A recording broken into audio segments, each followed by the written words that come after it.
야담 이야기.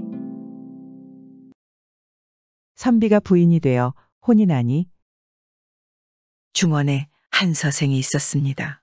그는 집안의 재물이 잠옷 풍성한 영경의 갑부였습니다. 그리고 성격이 호탕해 평생 을을 중하게 여기고 재물을 가볍게 보는 것으로 온고을에 유명하니 모두들 그를 성불자로 지칭했습니다. 그러나 그는 결국 가산을 탕진해 남은 것이 없었습니다.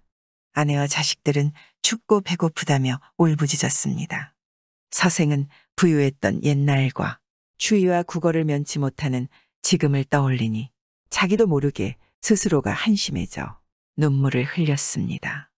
석양이 질 무렵 서생이 보통문 옆에 혼자 서 있는데 홀련 어떤 사람이 껄껄 웃었습니다. 서생이 돌아보니 그는 풍채 좋은 노인이었습니다. 서생이 물었습니다. 선생께서는 어찌 남의 심각한 사정을 비웃으십니까? 노인이 말했습니다. 그대의 처량한 탄식은 한 번 웃을 거리도 안 돼요. 서생이 물었습니다. 당신은 내가 아닌데 어떻게 나의 처량한 탄식을 합니까? 내 이미 다 알고 있소. 무릇 사람의 빈부라 하는 것은 개미가 맷돌을 돌리는 것과 같아 사람의 힘으로는 어찌할 수가 없소이다. 그대가 어설퍼 이런 군색한 가난을 초래했다고 탄식하지는 마시오. 저 역시 가난하고 부유한 것의 이치가 그와 같다는 것은 압니다만 눈앞의 광경을 생각하기만 하면 이렇게 후회하고 탄식하지 않을 수 없죠. 노인이 말했습니다. 그대가 깊이 후회한다면 내 한 곳을 알려주겠소이다. 옛날의 우월함을 생각하며 재물을 절약해 쓸 수 있겠소. 서생이 말했습니다. 어찌 감히 선생의 가르침대로 하지 않겠습니까? 서생이 즉시 노인을 따라 한 곳에 이르니 큰 창고가 있었습니다. 노인은 벽 사이에 있는 구멍 하나를 가리키며 말했습니다. 이 안에 쌓여 있는 것들은 모두 그대의 재물이니 마음껏 실어가시오. 그러고는 훌쩍 가버렸습니다. 서생이 구멍으로 손을 넣어 더듬고 잡아보니 모두 진귀한 보배였습니다. 그는 그것들을 마음껏 실어가 페르시아 상인들에게 팔아 수만금을 벌었습니다. 서생은 옛날처럼 사업을 꾀하긴 했지만 인색할린 한 글자를 좌우명으로 삼아 돈 한 푼, 쌀 한 톨도 친지에게 나눠주지 않고 빈궁한 자에게도 재물을 주지 않았습니다. 그렇게 반년이 다 되어갈 무렵이었습니다. 서생은 한 거지가 문 밖에서 배고프다고 호소하는 것을 보았습니다. 갑자기 서생의 마음속에 다시 선행의 싹이 텄습니다. 이로부터 그는 빈궁한 사람을 두루 구휼하며 천금도 아끼지 않았습니다. 그렇게 3년이 지나자 서생은 어느새 전날처럼 궁핍해졌습니다. 그는 누더기 옷을 입고 외롭고 쓸쓸하게 걸어가다 홀련 보통문 옆에 이르렀는데 거기서 또다시 옛날 그 노인을 만났습니다. 서생은 만면에 부끄러운 빛을 보이며 고개를 움츠리고 우물쭈물했습니다. 노인이 말했습니다. 그대는 왜 겸연쩍어 하시오? 선생께서 가르쳐 주신 말을 믿고 지키지 못해 이와 같이 되었으니 어찌 부끄럽지 않겠습니까? 노인이 말했습니다. 상심일랑 하지 마시오. 이렇게 될 수도 있지요. 다시 나를 따라오시오. 노인이 한 곳에 이르러 창고를 가리키며 말했습니다. 마음대로 실어가시오. 서생은 가르침에 따라 재물을 모두 실어가서 다시 전처럼 부자가 되었으니 주나 의돈 못지 않았습니다. 그는 전날의 공경을 교훈 삼아 노인의 당부를 명심하여 한 푼도 허비하지 않고 오직 인색함만을 숭상했습니다. 어느 날 서생은 갑자기 이런 생각이 들었습니다. 천하만사가 유유히 흘러가니 자고로 부가 영원했던 적은 없지. 인생의 북이란 모두 역마를 바꿔 타는 것과 같고 인생 또한 아침 이슬이 햇살에 사라지는 것과 같으니 수전노가 될 필요는 없어. 이는 내가 좋아하는 일을 하는 것만 못하지. 마침내 서생은 빈궁한 사람들을 널리 구제하기 시작했는데 전보다 더욱 적극적이었습니다. 불과 몇 년 지나지 않아 그는 비난한 모습과 초췌한 형상이 전보다 더 심해져 시장에서 국어를 하기에 이르렀습니다. 그러나 노인을 만날 것이 두려워 보통 문 쪽으로는 감히 가지 못하다가 뜻하지 않게 그곳을 지나게 되었습니다. 노인이 갑자기 읍하며 나타나 말했습니다. 근래 별거 없으신가요? 서생은 정중하게 그를 외면하려 했지만 자기도 모르게 부끄러운 마음이 일어나 얼굴을 감싸고 지나치려 했습니다. 노인이 빙그레 웃으며 말했습니다. 이렇게까지 할 필요는 없소이다. 그대가 그렇게 한 것은 그럴 수도 있는 법이라오. 노인은 또다시 서생을 데리고 한 곳으로 가서는 큰 창고를 가리키며 금과 비단과 허다한 재물을 마음대로 가져가게 했습니다. 서생은 조금도 사양하지 않고 자기 물건인 양 옮겨가서 재물을 마음대로 사용하니 불과 3, 4년 만에 또 전처럼 재물이 다 사라졌습니다. 무릇 서생은 노인을 3차례나 만나 재화를 얻어 결국 우월하게 다 써버린 까닭에 다시 비난한 거지가 되었습니다. 그는 더욱더 부끄러워져 감히 보통 문길로 나아갈 수가 없었습니다. 하루는 흠천감 길을 가다가 노인을 만났는데 서생이 머리를 감싸고 달아났습니다. 노인이 말했습니다. 부끄러워하지 마시오. 서생이 그제야 돌아보며 인사를 올렸습니다. 노인이 말했습니다. 아무리 놀랍고 처참한 일이 일어나더라도 마음속으로 동요하지 말고 참고 앉아 있으시오. 또 절대 어떤 말도 하지 말고 삼가시오. 노인이 갑자기 어디론가 사라졌습니다. 서생은 가르침대로 흙덩이처럼 앉아 있었습니다. 홀련 사나운 바람이 크게 일어나더니 숲을 사이에서 맹호가 포효하고 독사와 구렁이가 꿈틀거리며 나와 서생을 향해 입을 크게 벌려 물어 죽일 듯이 굴고 서생의 몸을 감고서 삼킬 것처럼 굴었습니다. 서생은 조금도 두려워하지 않고 태연하게 혼자 앉아 있었습니다. 그는 털끝만큼도 움직이지 않았습니다. 잠시 뒤 하늘에서 천둥 번개가 크게 치더니 소나기가 쏟아졌습니다. 신장과 야차 10여 명이 하늘에서 내려와 서생 앞에 서서 말했습니다. 너같이 하찮은 존재가 감히 요괴의 말만 믿고 끝끝내 말을 하지 않고 웃지도 않으니 너무나 사악하도다. 우리는 너를 제거하라는 하늘의 명을 받고 내려왔도다. 그들은 칼과 창 등 온갖 병기로 서생을 찔렀지만 서생은 끝까지 입을 열지 않았습니다. 이렇게 한식경이 지나자 신장이 말했습니다. 이 괴물은 우리가 없앨 수 없겠네. 그러고는 즉시 떠났습니다. 오래지 않아 갑자기 하늘문이 열리더니 공중에서 벽제 소리가 들려왔습니다. 귀졸들이 시커멓게 아래로 내려와 서생을 잡아서 전국으로 데려갔습니다. 상제가 달 속에 있다는 상상 속 궁전인 광안전으로 와서 서생을 신문했습니다. 너는 하계의 요괴로 감히 침묵하며 말도 하지 않고 웃지도 않으니 그 죄악이 심히 무겁도다. 그런 거로 내가 전국을 설치해 내가 말하지도 웃지도 않는 것을 쳐부수려 한다. 상제가 나졸들에게 분부하여 몽둥이질을 해 서생을 박살내게 했습니다.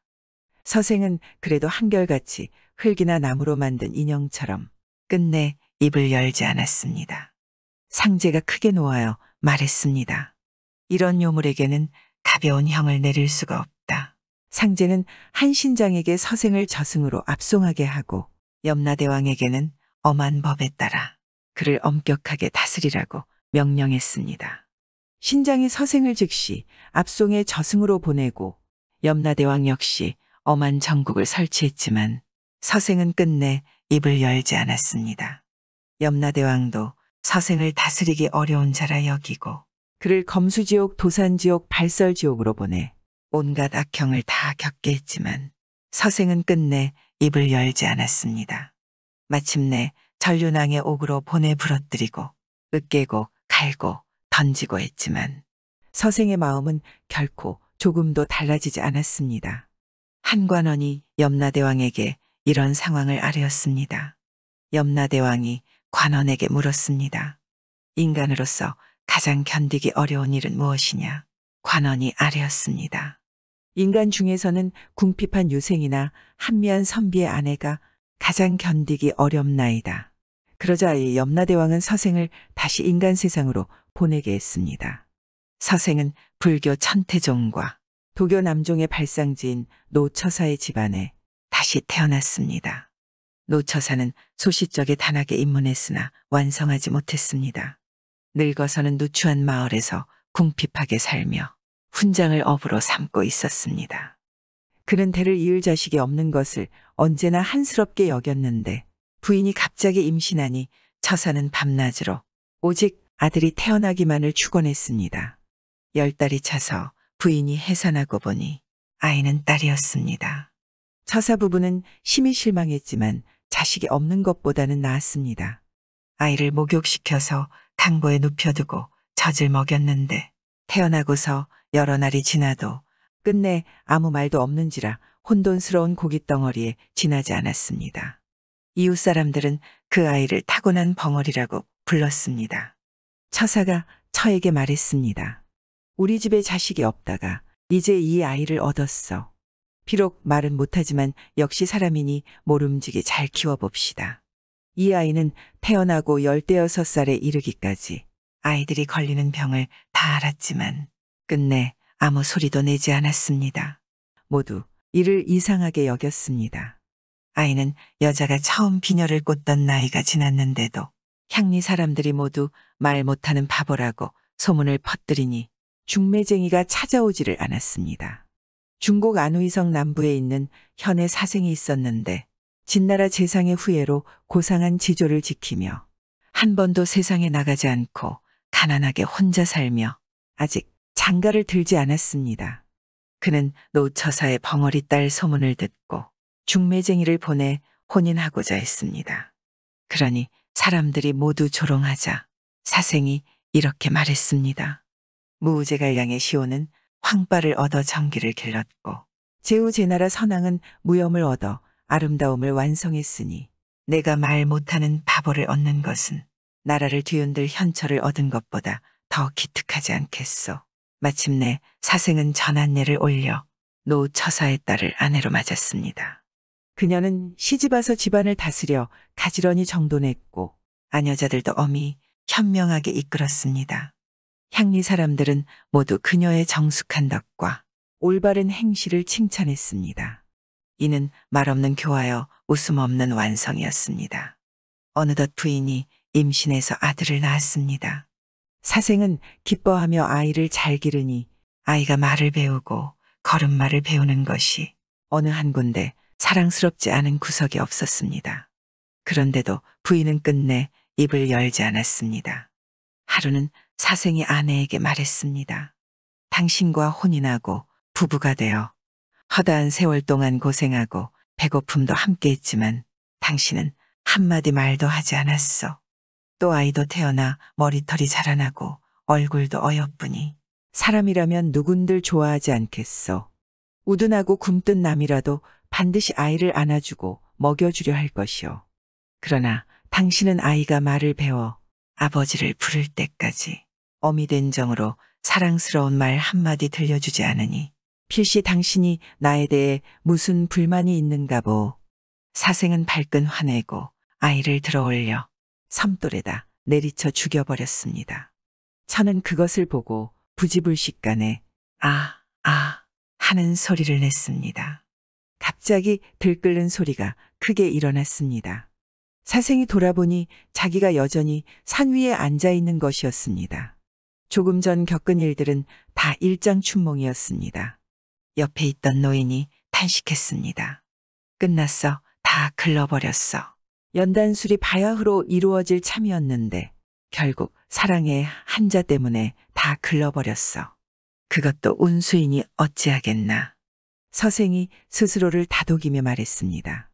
그 까닭을 감히 묻겠나이다. 노인이 대답했습니다. 내가 보기에 그대는 성가에 기미가 있는 것 같았소. 그래서 3차례에 걸쳐 적지 않은 재물로 시험을 해보았다오. 그대는 재물에 대한 마음을 한 번도 바꾸지 않았던 거로 내가 다시 이 성가의 오묘한 비결로 시험해 보았는데 결국 사랑의 한 글자 탓에 다 무너져 버렸으니 이는 운수가 아닐 수 없소. 이 약이 만약 완성되었다면 장차 그대와 함께 먹고 신선이 되어 하늘로 올라가려 했다오. 그대는 미움과 욕심의 두 관문은 능히 타파했지만 사랑의 관문은 타파하지 못했기에 연단이 완성되지 못했다오. 노인은 서생에게 내려가라고 명하고 자기는 구름을 타고 갔습니다. 서생은 한탄하며 집으로 돌아갔습니다.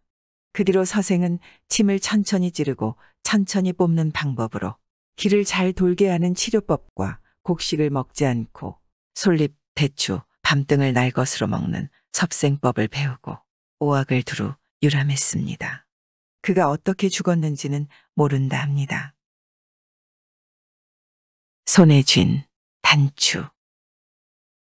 강원도 정선 땅 첩첩산둥 담비골에 단 두 집이 윗집엔 10만이 내외가 아랫집엔 사냥꾼 내외가 살았다.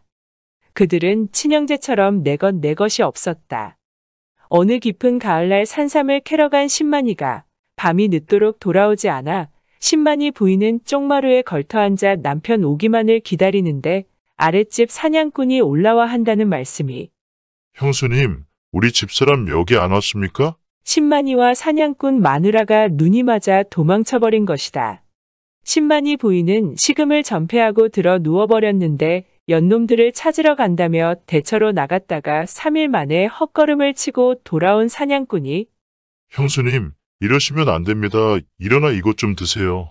하고 음식을 권했다. 아랫집에서는 생오라비가, 윗집에서는 생과부가 분노와 한숨으로 살아가다가 눈이 펄펄 오던 어느 겨울날 밤 사냥꾼이 술 냄새를 풍기며 윗집 생과부 방으로 들어가자 그녀도 기다렸다는 듯이 품에 안겨 광란의 밤을 보냈다. 자연스럽게 두 사람은 부부가 되어 새살림을 차렸다.